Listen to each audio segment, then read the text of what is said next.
Hi everyone, Jack and Miso from英作文会話 community here again. It's Friday again, so today's video is going to be a little more casual and is meant as listening practice for you. The topic for today's video is going to be my favorite place in Kyoto. So this is a place I discovered recently and I really want to introduce it to you all because I think it's a great place to visit. So let's get into it. Alright, so the place I want to introduce to you today is called Kamigamo Jinja, or Kamigamo Shrine in English, right? So this is a fantastic place that I went to for the first time about a month ago. And the reason I went there for the first time was a friend of mine saw that there was a great looking coffee shop on Instagram that is located inside the shrine.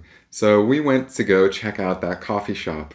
And as soon as I was in the area, even outside of Kamigamo Jinja, I really loved the atmosphere. It's much greener there than where I'm living in Kyoto. Lots of trees, and Kamogawa was beautiful, and I really enjoyed the atmosphere outside the shrine. And then when we walked into the shrine, there's this great big green lawn. It almost feels like a park. I think I have a picture I can show you here of what it's like, but it's just a very different atmosphere than any other shrine I'd been to in Kyoto, mostly because it's more open and it wasn't as busy. And also there's a horse outside of the shrine that we got to feed, which was very interesting.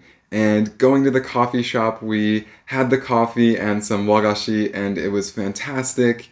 And then after that, we went into the shrine, and it's not a very big shrine, but there's all these small rivers crisscrossing through the shrine, and it creates a really unique feel that I fell in love with. So one thing about me is I really love moss and water, and that is something Japan has a lot of. In my previous video, I mentioned I really love Japanese nature, and I think that's part of the reason because there's so much moss and so many small rivers, and Kamigamo Jinja has that in spades, so it was perfect for me. So when we were there, we walked around the shrine and we got to experience all the little nooks and crannies. It's not very big, like I said, so it didn't take long, but it was just gorgeous. And then we took a little path up a small mountain to another part of the shrine, and then back down the other side into a neighborhood right next to Kamigamo Jinja. And the neighborhood was very small and very, shall we say, rustic feeling, maybe a little old, but it was beautiful, and the rivers also ran through the neighborhood, and it was just so beautiful, and I had a great time. And actually, a fun fact is, after I got home from my first visit to the shrine, I immediately went to my computer and I searched apartments or mansions that were for sale in the area because I thought, I want to live there. And actually, I think I still do, so maybe someday I will move there and get to live next to the shrine that I love so much. So since then, I've been back 2 other times, so I've been 3 times in total. And actually, 2 days ago on Wednesday, there was a ceremony held at the shrine. And actually, one of my students who also loves Kamigamo Jinja, probably loves Kamigamo Jinja more than I do, was nice enough to tell me about it.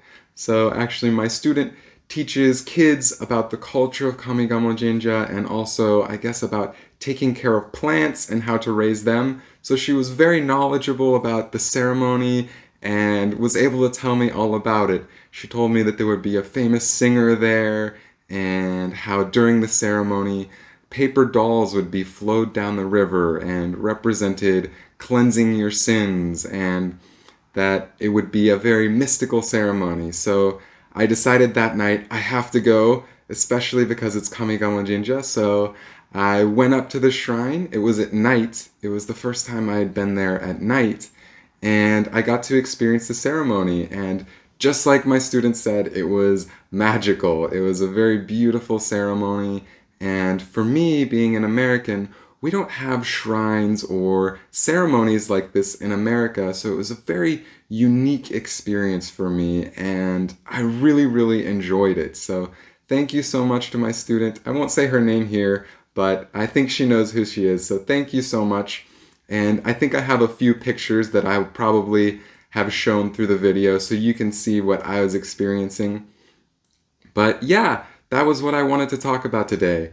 Today's video I spoke a little more quickly than usual, so it might have been difficult to understand, but if you play it back again on YouTube, you can slow down the speed. So if you're having trouble understanding what I'm saying, I recommend slowing down the speed on YouTube and watching a little more slowly.